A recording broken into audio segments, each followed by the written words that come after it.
So recently I decided to build a home server. If you're wondering what servers are, they are basically those big and noisy and power-hungry computers that run all of the services that we use online, such as Google Drive, iCloud, Netflix, ChatGPT, smart home apps and more. Unfortunately, these services have the history of collecting more than the necessary user data.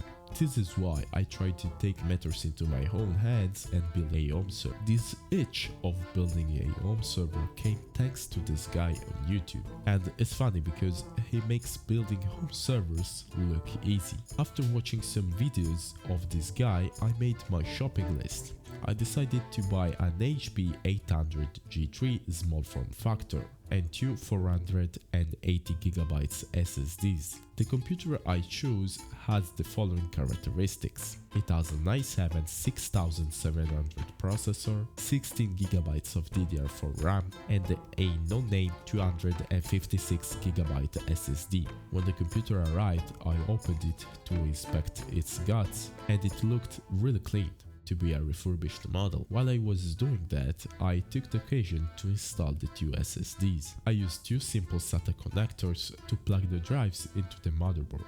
The only thing is that when I was trying to close the case, this tray made the SATA connector move weirdly. After the little hardware intervention, I started to address the software side of things. The server operating system that I've seen mostly recommended on the internet is Proxmox. Even if at the beginning I doubted that it would have been a great choice for a beginner. I used Balena Etcher to flash the OS image onto the USB. Then I proceeded with installation, which was pretty straightforward. When it was terminated, the system gave me an IP address to connect to the server using any web browser. This was the moment where the configuration process began. Once I was at my main computer, I started to address the software configuration. The first thing I did was configuring the storage.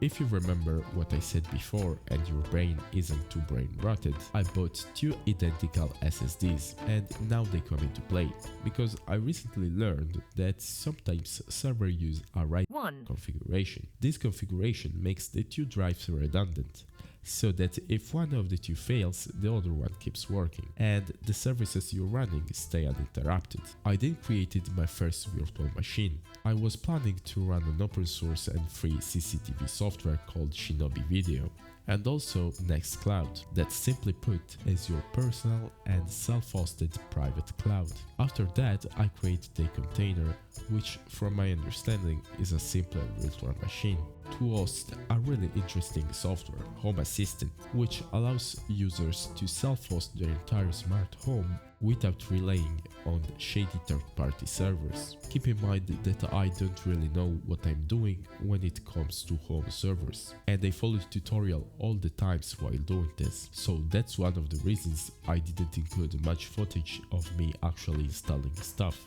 because it would have been more confusing for both you and me. Overall, this has been a great experience, and I'm already looking forward to make upgrades and better configuration choices, because I had some difficulty setting up the directories correctly, as it can get a little bit complicated. Also, I didn't even scratch the surface of the iceberg with this video, as there are more useful services to install out there. In particular, when I will have more storage, I want to add Plex to my server, which is a mega self-hosted streaming platform. And to wrap this video up, I will say that having a home server doesn't make you save money or anything, but at least for me, it makes me feel a little bit more aware of what it takes to have cloud services of all sorts.